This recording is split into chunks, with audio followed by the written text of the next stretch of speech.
Good morning, everybody. Welcome to episode 61 of the 476ers podcast. We'll be talking about Sixers Celtics from last night, preseason. So, yeah, stay tuned. Yeah. Justice for the blind, just something that'll find in the rhymes that are coming from my mind. Good morning, everybody. Welcome to episode 61 of the 476ers podcast. It is your host with the most. Your boy is back. I have taken some time off to really brainstorm some new ideas that I have for the new coming year. So I took some time off to do that. Your boy has gotten a little quarantine thick with 3 C's, even a 4C thick.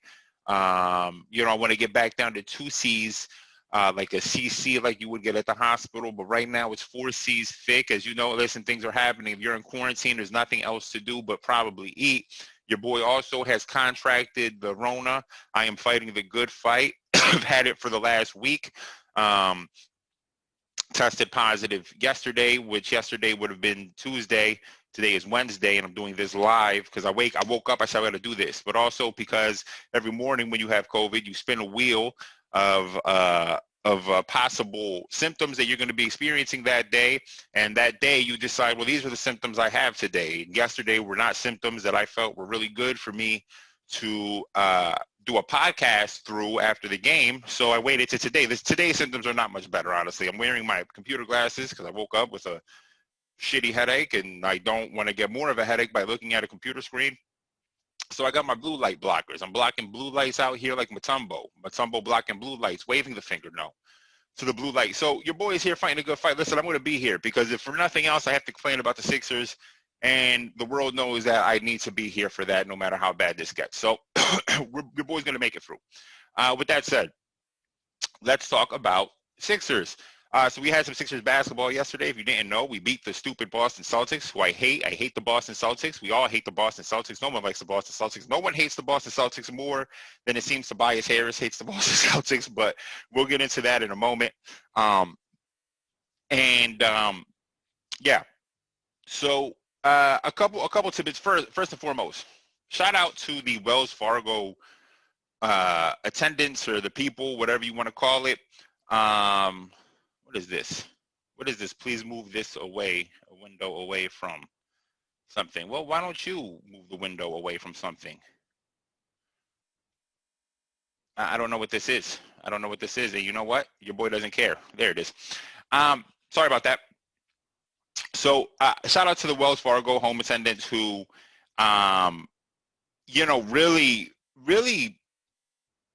the in-sound arena, the sounds, like the crowd sounds are a little, they sound a little fake. Like the Hornets sound real, but the Hornets, if you watch any Hornets games, the Hornets crowd sounds real. The only reason it sounds fake is because the Hornets crowds have never been that loud. In the history of the NBA, they've never had crowds that loud.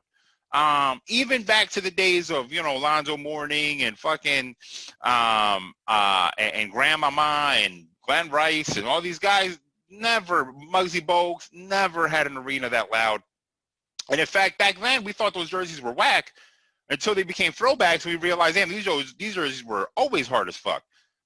So listen, Charlotte, your crowds are not that loud. I know Michael was probably like, well, this is where I live. These are my crowds. But no. Never, Charlotte, never have your crowds been this loud. I've been to your airport, and the airport wasn't that loud. But at least it sounds real. Our crowds don't sound too real. But, time to work on that. The other thing I really like about it was it gave me a great idea. The tarps that they put over the seats had the, the snake logo and all that stuff. It really gave me the idea that, man, if any of these events, if any of these stadiums or, people really use their head, you really, really want to do, it would behoove you, in my opinion, especially considering how the NBA and hip-hop are so symbiotic, it would behoove you to probably paint murals, like hip-hop murals almost. You don't have to be hip-hop. Maybe you could do any famous musicians, but hip-hop murals would really be the best. Like if you go to Brooklyn and pull that fucking tarp down and you see Biggie and you see Jay-Z and other dudes either out of Brooklyn or just in New York, you're probably just out of Brooklyn because the Knicks would never do it because James Dolan is a piece of shit. But putting just a hip hop mural there would be fire. And Philly, you could do, your Will Smith, and I guess you want to do a Rocky statue, put Beans on there, put State Prop. No, they're not going to put State Prop, but, in my heart, I could believe they're going to put State Prop. They're never going to do that. Freeway will never be on a tarp in Wells Fargo, and PD Crack will never be there. But, like one can hope. And then, you go to like Oakland and you got like fucking, tell me when to go. What's his name? E40, Trick. All these guys, or you go to Houston, you got Scarface and all those guys. So it would just behoove you to do that. It just makes so much sense. It's just a great idea. But otherwise, I think ours had looked the best in comparison to a lot of the other ones I saw. I don't think people really care that much, or, whatever. It just doesn't look that good. Ours look banging. So I think that would behoove most stadiums to do something like that. Other than that, though, I thought everything looked good. Listen, let's get to the game. I thought everyone looked good, pretty much. I thought everything was positive for the most part. I think we started the game trying to be a little too complicated, and I think that you could argue that's probably maybe Doc Rivers' fault a little bit, maybe getting a little too complicated. It seemed like in the first minute or two we were running sets that, we've been doing this together for a week now. As you know, I'm a huge fan of continuity, but, now you have two new guys in the starting lineup who not are just in the starting lineup, but are very important to the dynamic of the starting lineup. These two guys are while they're not going to be the focus of the offense, obviously, they are as important as the two best players on offense right now, right? Because they are the ones giving us the gravity. Danny Green and Seth Curry are going to be giving us gravity. So they are wholly very, very important, especially considering who we're coming from last year. So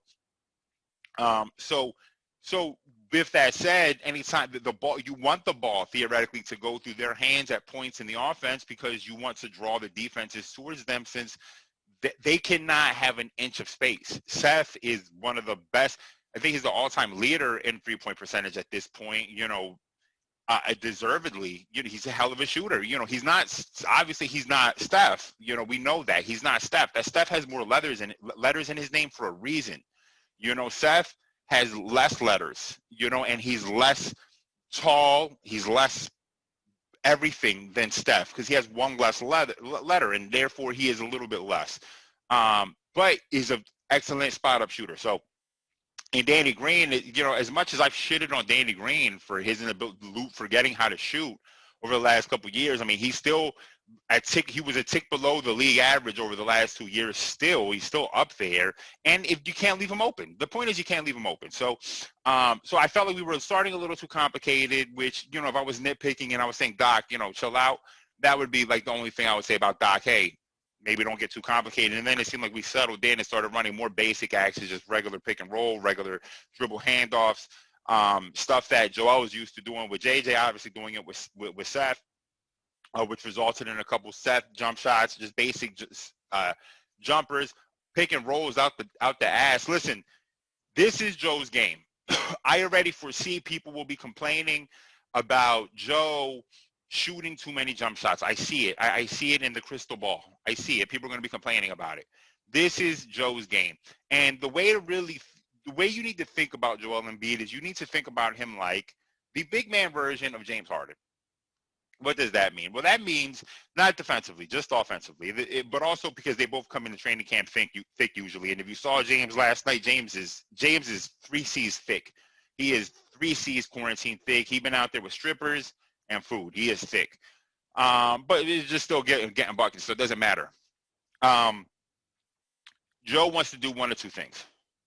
Joe wants to shoot jumpers. And if Joe's going to the rim, he wants to draw contact, and he wants to draw fouls. The James Harden big man wants to get fouls. If he's going for a post move, he wants to get contact, and he wants to get a foul. It's how he plays. That's how Joe plays. Otherwise, he's going to shoot jump shots. His jumper, though, is as wet as any jump shot we've seen any big man have. It's as wet as Kevin Garnett's, as wet as Tim Duncan's. I mean, it's wetter than all of their. It's wetter than some of their jump shots. I mean, his jump shot is wet, so I'm going to let him shoot it. Yeah, he can get 3-point happy. Obviously, we know he went 1 for 4 yesterday. Was it 1 for 4? No, he was 0 for 4 yesterday. So if you remove the 3-point attempts, right? Look at his stat line. It's right here. If you remove the 3-point attempts, then you see that it's still an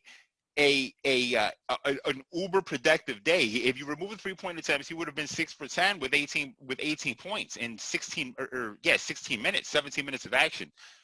So it's fine. It's fine. He's going to shoot jump shots. Live with it. That's the game he wants. And the point is, because there is so much space on the floor now, when they run that pick and roll from 17 feet, there is no one near him because they're afraid people are going to the rim.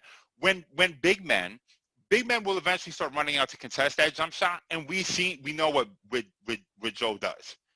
The pump fake, the slowest pump fake, which somehow has the most gravity, will lift anything. When he pump fakes, the ground begins to lift up. Is this some sort of, I don't know if this discoloration is some sort of stain here. I don't know, whatever. The ground lifts up when he pump fakes. You see, like if you were at a park and he pump fake, you would see the pebbles on the ground begin to lift and hover off the ground as if Superman was about to take flight, right? Just pump fake, the rocks lift off the ground. The defender is unable to, he can't, yeah, it's definitely a stain. What is that stain? I don't know.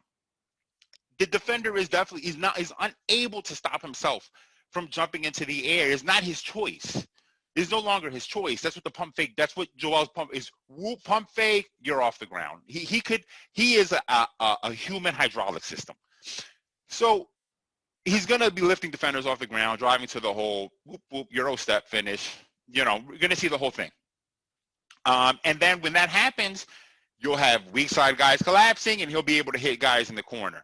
Or Ben will be at the dunker spot. His guy collapses, dish it to Ben. Ben can go finish. Maybe. That brings me to Ben. Ben, one of the problems we're seeing is a problem that we've always had. We got no one in the starting lineup who can break down the defense. Now, to even go back to the point a moment ago about seeing like we were being too complicated early in the game, it's not just that we were being a little too complicated. It'd probably work out. As you get into the season, you learn to trust these guys, you build continuity, you run more plays, and you have the trust of each other. It's going to work, but it's the first game together, and you're doing it against 3 of the best perimeter defenders in the NBA, in Marcus Smart and Jaylen Brown, and in Jason Tatum, I read a story like a week ago that said he had grown 2 inches.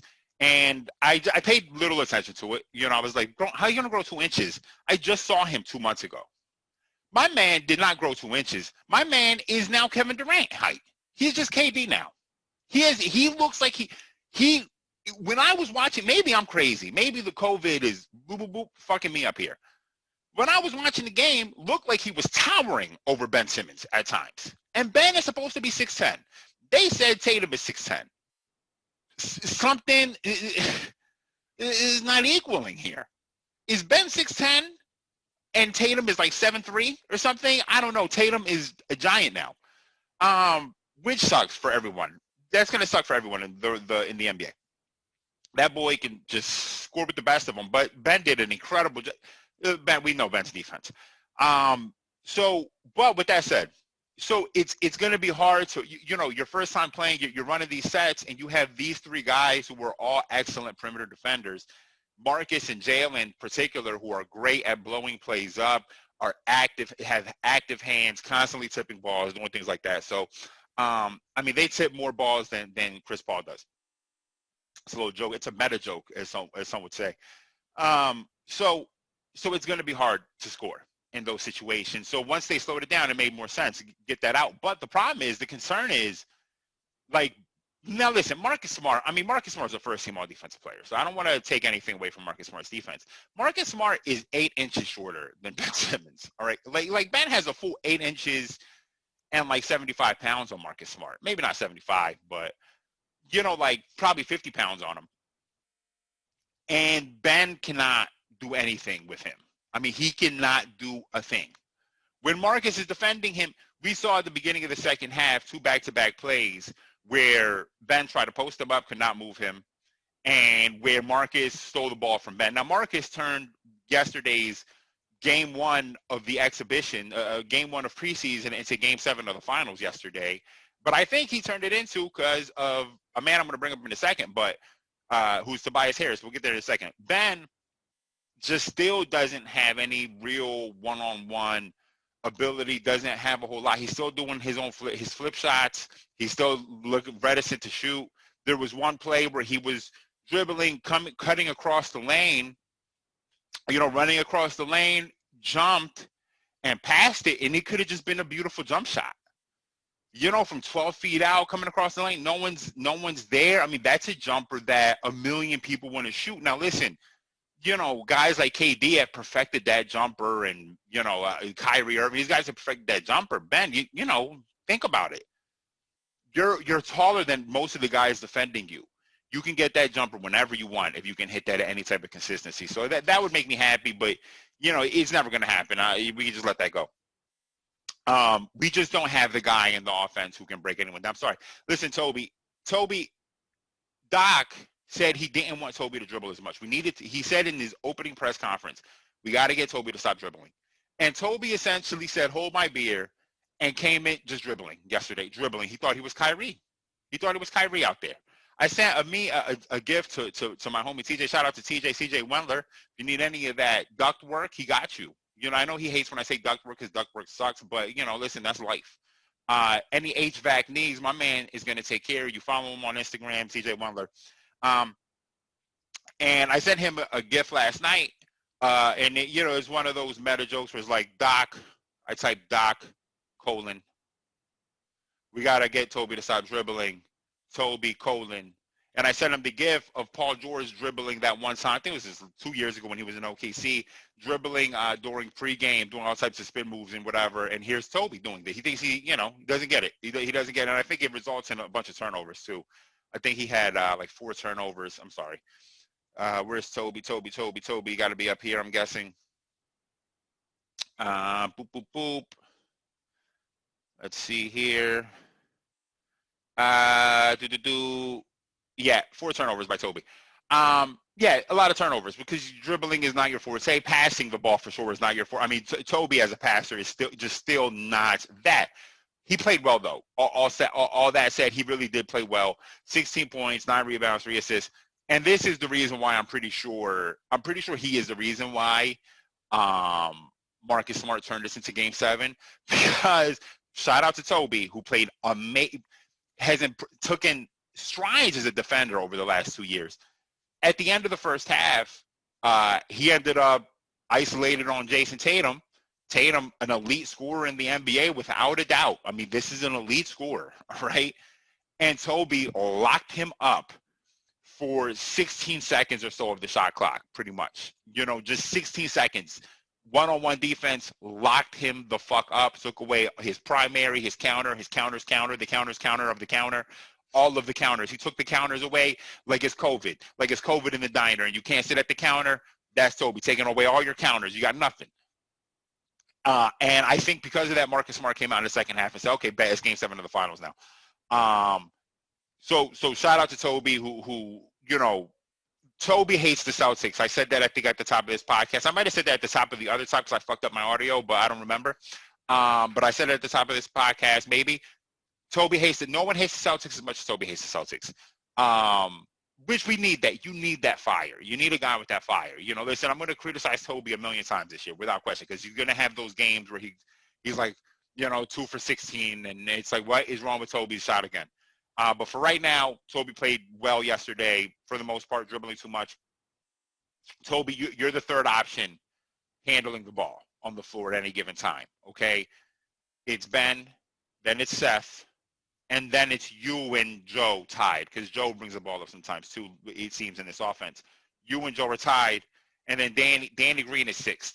There is no 5th option. Danny Green, you're the 6th option. Danny Green, the only time you handle the ball, Danny Green, is if it's you and there's 4 other Dwight Howards on the court at the time. And even one of those Dwights might handle the ball in front of you. Danny, you are the 6th option to handle the ball. Danny, do not handle the ball. Anytime I watch Danny Green dribbling, it feels like disaster. I used to hate when I watched JJ dribble. That used to feel like disaster, but nothing is actually worse than watching Danny Green handle the ball. It's not good for anyone. Danny, please do not handle the ball any longer. I beg of you. Aside from that, shake what your mama gave you. I just said that off the cuff. Shake what your mama gave you. Shake, You look good. You look good, my man. Playing good on defense. You are a sixth man. That's what you are. You know, that's going to be what it is. I think you could spot start here and there. If I think there's a couple things here. There's a world where if Seth is showing a consistent shooting stroke, league average shooting stroke, maybe even above league average on catch and shoots, and also off the dribble shoots, he could start. And you could start with Shake, Danny, and the rest of the other three we know. With Seth coming off the bench. Now, in order for that to happen, is two things need to happen. One, Shake needs to continue shooting at the league average, or above the league average on catch and shoots, and also off the dribble shooting. And Tyrese Maxey needs to continue playing like this. Now, listen, it's preseason. Tyrese is playing against the backups, right? So I don't want to get too hyped. Before I get to Maxey, let's finish with Shake, though. Shake played great. I mean, his offense he looks super confident. He's a great finisher. He is someone who can get you a bucket without a question. He finished some of those finishes were finishes on the starters. I mean, he finished a couple of those layups over 7'5" Jason Tatum, and great finishes. He's a better finisher than Ben. Ben is just not a good finisher. Still, he's never going to learn how to be a good finisher. But Ben is a great defender. I don't want to shit on Ben today. Played unbelievable defense yesterday. Shake is a great finisher, good shooter. A very good shooter. He's a very good shooter. I'm not going to say great shooter. Great shooters are Steph, Seth, Clay. Shake is a very good shooter. And he looked good. So with that said, yeah, let's get to Maxey. If Maxey can play this way, Maxey is just floating. I would like to see Maxey shoot a jump shot. But, for the second unit, let's say it turned into a situation where, again, Shake starts, you move Seth to the second unit with Maxey pad, here to stop the bleeding. That is uncouth. I am so sorry for that joke. With Tyrese Maxey, I'm not going to make that joke again. I don't even want to call him Maxey anymore because I just made that fucking joke. With Tyrese Maxey, you have Seth and Maxey coming off the bench. Now, that's a problem. That's problematic. It's undersized. Maxey's a good defender, though, so you could just have Maxey defend the two off the second unit. Then I do see a world where, Maxey is running the second unit offense with Furkan, with Seth, with Matisse and Dwight Howard at the 5, and you could probably make some noise in that second unit that way.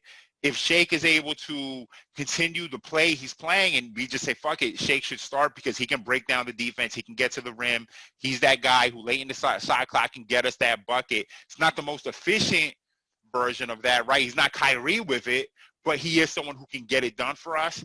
Then maybe we do start him. And if Maxey's going to be floating like this, from all over the perimeter, Maxey, Ben, please watch tape of Maxey. Maxey is floating from everywhere on the court. My man is floating everything.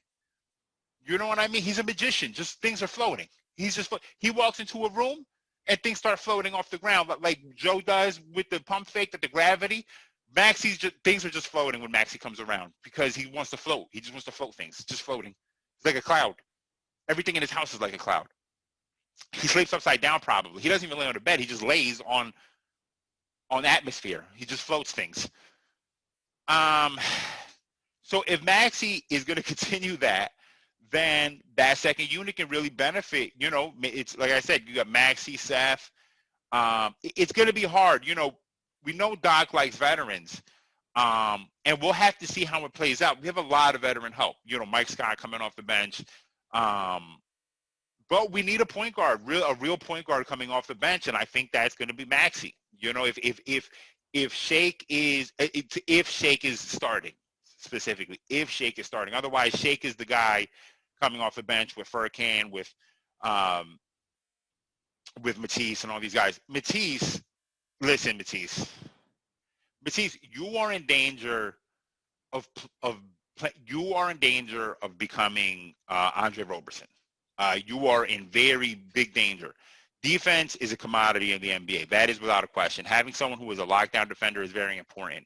However, if you're a lockdown defender with no gravity, you are useless, because that means that, yes, while on the other side of the court, they're playing four on five basketball they're playing 4-on-4 basketball, really, because you're taking one guy out of the court, taking a whole portion of the court away. On offense, they're playing 5-on-4. Your offense is now playing 4-on-5, I should say, right? Because now they got 5 defenders. They're not concerned with you. You're going to need to figure out your offense. Otherwise, you will not be on the court. I see a world where you can still bring in Mike Scott, who is not the defender that Matisse is necessarily. Not many people are the defender that Matisse is, but Mike Scott is still a plus defender who is going to be in the role. Matisse will be guarding a lot of positions, but let's say Maxi is playing well. Maxi can't be denied. His offense can't be denied.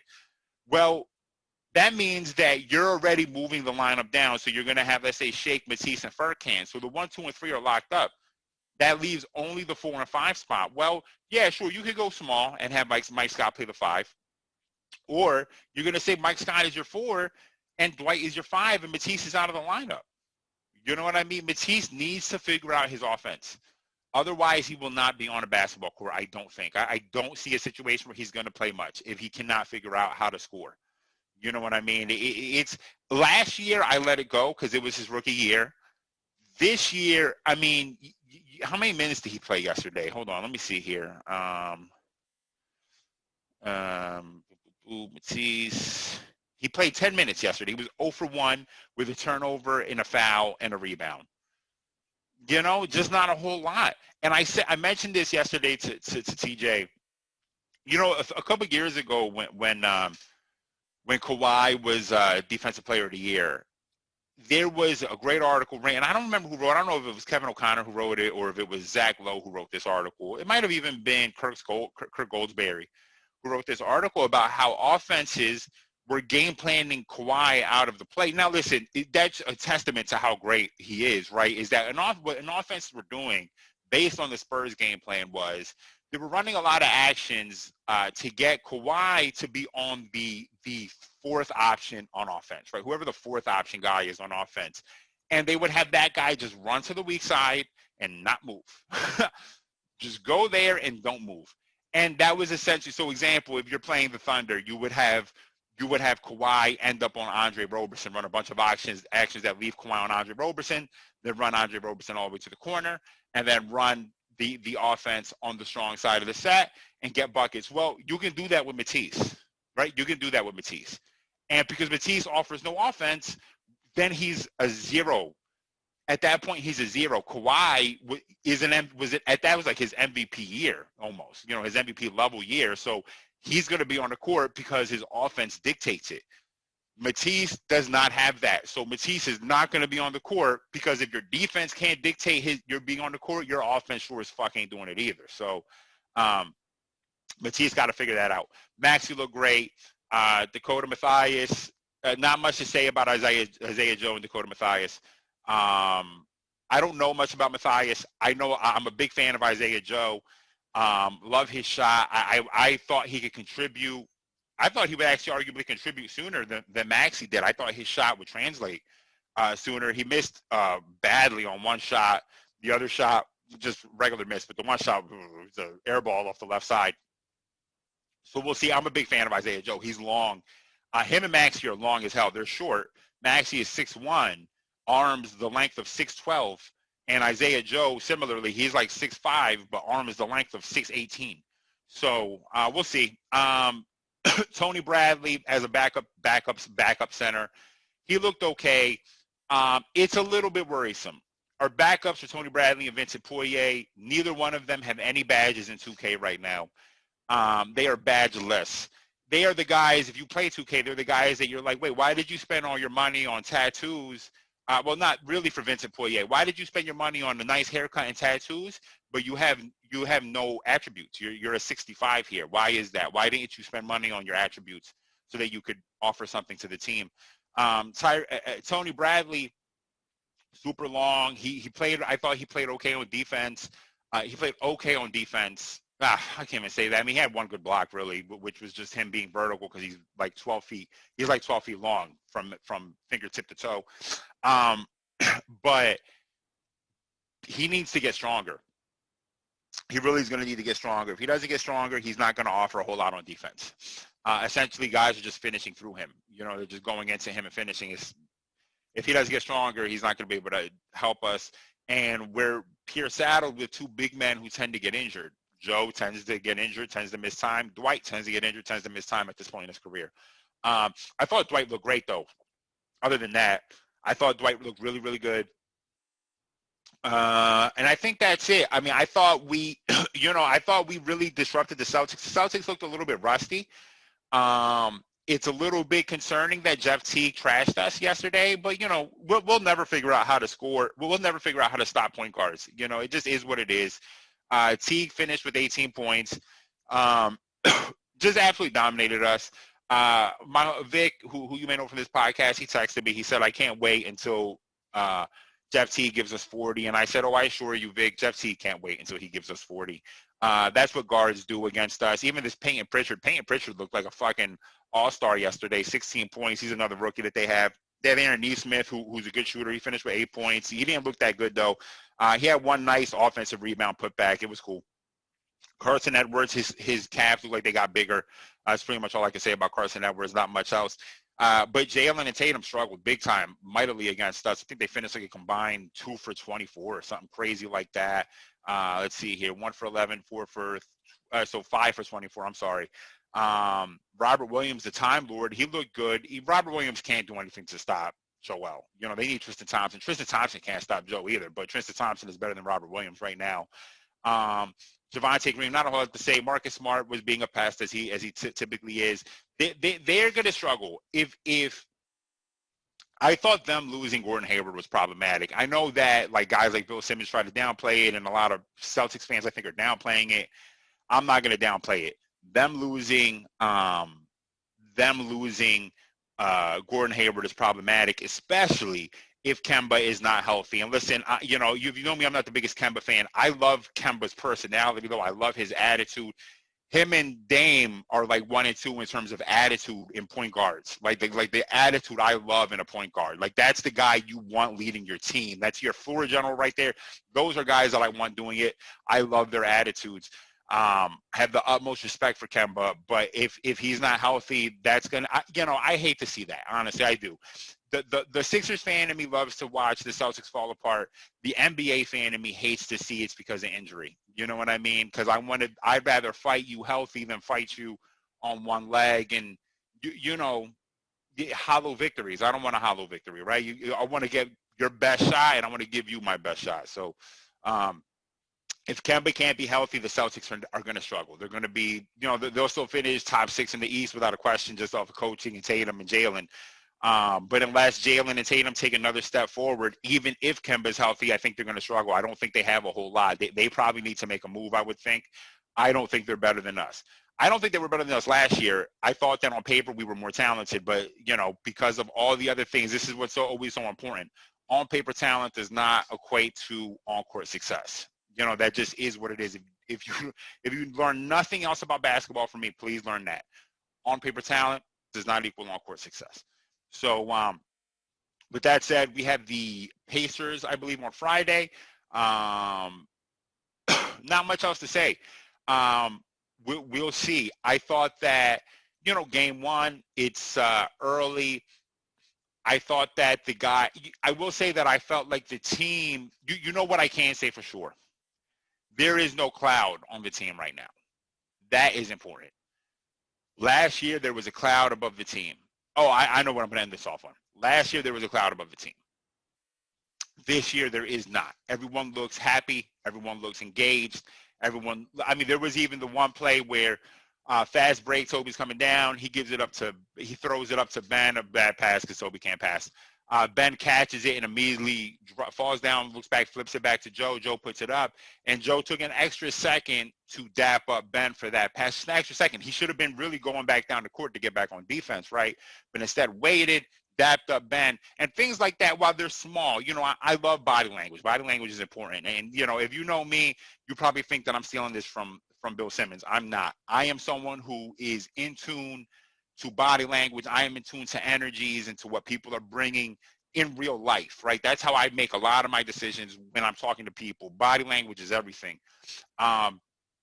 And I just felt like things like that tell you that there is a real like camaraderie and a love that's being built there, especially between Ben and Joe. And I just felt like Shake and Seth and all these guys, I thought they all had good rapport. From what I can tell, they're all good team guys. So I think that right off the bat, we're going to be better. Just the energy seems better. With that said, if you haven't asked me, if you don't know, I don't want James Harden.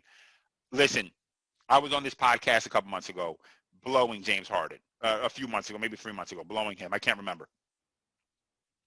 James is one of the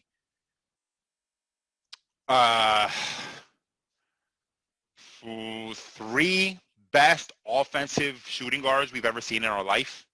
It's like offensively, it's like MJ, it's like Kobe, and it's like James.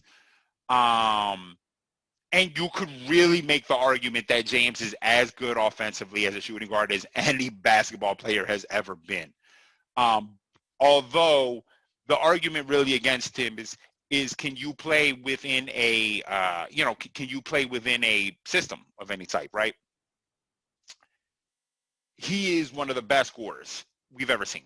That's just period. That's it. In this era, the eras of the 2000s, it's like him and it's Kobe, right? And then it's like Steph. But I do not want the guy who 3 years ago convinced us that he did want to play with Chris Paul. 2 years later, did not want to play with Chris Paul anymore and said he wanted to play with Russ. A year after that, didn't want to play with Russ anymore, and apparently there were rumors that he was happy to play with John Wall. And a month after that, now wants to leave wants to leave the Rockets and wants to go to a team where the odds are stacked for him, right? I don't want that guy. Suffice to say, I don't want that guy. You're talking about a guy who's mercurial and who wants the odds stacked for him. So what does that mean? Well, that means that if we trade Ben for James Harden, let's say, it's just James and Joel and Toby.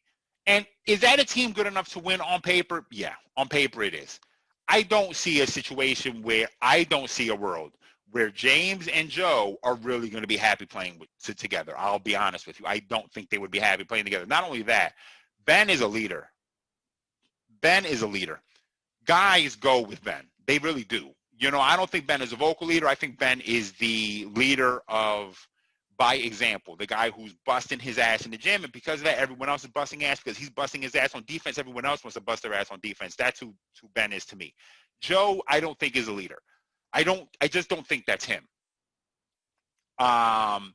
Joe, I think, is more of the Shaq type of guy, but I do think Joe is a little bit more impressionable. So because of that, he sees Ben going hard, and he's going to go hard. Now, listen, I don't know these guys personally. I could be completely off base here. I'm just off of what I see when I'm watching the game. This is how I feel. And because of that, I don't want to bring a guy like James here to mix with Joe. I don't think that's going to be good. On court and off the court, I don't think it's going to be good. So let's say that happens and we lose in the second round of the playoffs. That's what James Harden often does. Second round, third round of play. He's out. He's not going to go to the finals. So what happens? Does James now want to be traded? So do we just give up Ben for James to want to be traded? Because we see every year it's a new thing. I don't want that guy. I'm sorry to say. Also, the ages are off. James is 31 going on 32. Joe is 26. Ben is 24. Come on. 32, he's on the back end of his prime. So in 3 years he's out of his prime. Joe is well into his prime. And now what? Now what are we left with? No, I'm good. I also don't think Doc Rivers likes James Harden. Doc has been really outspoken over the years about James Harden's treatment by the officials. So I'm sorry, I don't see it. If you tell me we can get James Harden without giving up Ben or Joe, fine. I'll do that. If you tell me somehow it's Toby, it's Shake, Matisse, and a draft pick or two, even I don't want to do that. I'm going to be honest with you. I don't even think I want to do that because Toby is a guy I like in the locker room. I don't like James in the locker room. As a singular talent, I love James. As a attitude, I don't like James. So that's how I feel. I know a lot of people don't agree with me, but if you want James Harden, I want you to just think about these things. Hit me up on Twitter, or you can hit me on Twitter at 476ers. Hit me up, or I brought 476. I'm sorry. Hit me up on Instagram. Tell me what you think. Hit me up on YouTube, whatever. It's SoundCloud. Tell me what you think. Am I off base? I don't personally want James Harden. These are the reasons I just listed. That's how I feel. Everybody, listen, COVID has hit close to home, guys. COVID is real, and it sucks. Let me be clear. It sucks. It doesn't feel good. I can't breathe right now. I feel like I ran a marathon just now, and I've done this. I'm going to try to record another podcast next. I may pass out by the end of that one. It doesn't feel great to have COVID. All right. My symptoms are mild, thank God. I would say that on any given day, my symptoms are between a 3 and a 4. Some days they're between a 6 and a 7. I have been lucky for sure. If my symptoms were at a consistent 6, 7, I would be. I maybe not in the hospital because I'm hard-headed, but it would not be good. I wouldn't be recording this podcast. Obviously, it doesn't feel great. Every single day is a new thing. You have no idea. The only thing I didn't get was losing taste and smell. So I still have my eating problems. Thank God. But then all of the other problems, there's like, if you look at the list of symptoms, let's say if you go to get tested, right, you have to list out, well, what symptoms are you experiencing? And they give you these check boxes and you start checking off the boxes. I checked off every single box except for loss of taste and smell. And it's, like I said, every day it's 3 or 4 of them that you feel. You don't go through all of them at once. You go through 3 or 4 of them a day. So you don't know. Every day is a fucking hodgepodge. So COVID sucks. So because of that, wash your stupid hands, wear a stupid mask. Man, I'm not going to make this about vaccines. I'm going to be clear. I'm just going to make this very short and quick. Get vaccinated. Even if I told you, even if Pfizer says, here is the list of, people crack me up. Even if Pfizer said, here's the list of things in the vaccine, you're going to read that list. If you've ever watched Westworld, this is one of my favorite gifts to use. You ever watch Westworld season 1, spoiler alert, the hosts, which are the robots, right? They are unable to see things that would, I think, contradict their logic. I forgot how they explained it. And the way that they reveal Bernard is a host is because he looks at a picture, because we think he's human the whole time, but he looks at a picture of a diagram of himself, and he says, this doesn't look like anything to me, right? And that's how they reveal he's a host. Because he's a host, he can't see these things that would contradict his logic. So he said, but this doesn't look like anything to me, right? When he first walks into the building, there's a door, and he can't see the door, and that's how they start building. And anyway, that's the point. It doesn't look like anything to me. If I showed you the list of things that are in the fucking vaccine, you would do that. This doesn't look like anything to me. Exactly. It doesn't look like anything to you. Correct. Yes, it doesn't look like anything to you. You don't know. And it always cracks me up when people are super conspiratorial because, okay, you're a conspiracy theorist, right? So you're like, I want to see what's inside the list. Okay, so Pfizer gives you a list. And are you going to read the list and say for sure this is what's in it? Aren't you a conspiracy theorist? So isn't it part of your belief to be like, I don't even know if this is really in it. You're going to have to give me it so I can take it to the lab myself and start breaking down the chemicals. I'm going to go ahead and get the spinny joint. The joint is going to spin at 100 miles an hour, and I'm going to start breaking down and taking apart all the chemicals. And really, aren't you going to have to do all that work? Think about what you're saying. I want to know what's in it. Okay. And now, if you don't actually believe that, you're going to have to find a way to get the fucking thing and really start taking it apart somehow, which you don't have any of the talent to do because you're just sitting here thinking everything is against you. They're not putting a chip in you. Where's my cell phone? I don't know, my chip is over there. My fucking cell phone. I have 2 cell phones. I have 4 devices here. I have mad cell phone devices here because of work. They've chipped my apartment up. They know everything about me. Do you think that your life is that fucking important that the FBI is like, oh, we got to see what this guy's doing. I got to watch what you're doing. Jerking off again. There he is. He's rubbing one out. We're safe, guys. Get vaccinated. All right? Just get a vaccine. Even if they put a chip in you, you're not that important. All right? That's all I got to say. Black Lives Matter. Arrest the cops that killed Breonna Taylor. Listen, I think there's a donation going around. They're trying to arrest Breonna Taylor's boyfriend because they're doing a lawsuit against Breonna Taylor's boyfriend because the one cop who got shot it decided to sue for getting shot, even though the last thing I had read was that cop might have been shot by one of the other cops who were shooting blindly into this apartment. So if you can donate, please donate. But, I understand, because if you donate today, you got to donate to 1 million others. Trust me. That's it, everyone. Stay safe. Wash your hands. I will see you on Friday. Well, I'll see you this weekend after the game, after the Pacers game. Everyone, we're back. Look forward to 2021. Listen, I got some things in the works, some great ideas. This will change. My environment here will change a bit. I will start looking more professional instead of a guy with a headset, which is obviously my work headset. Hopefully work doesn't watch this. Otherwise, thank you for the contribution.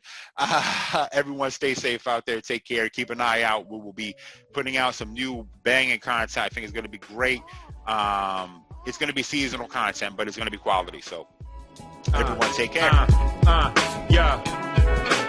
Justice for the blind, just something that'll find in the rhymes that are coming from my mind. Used to come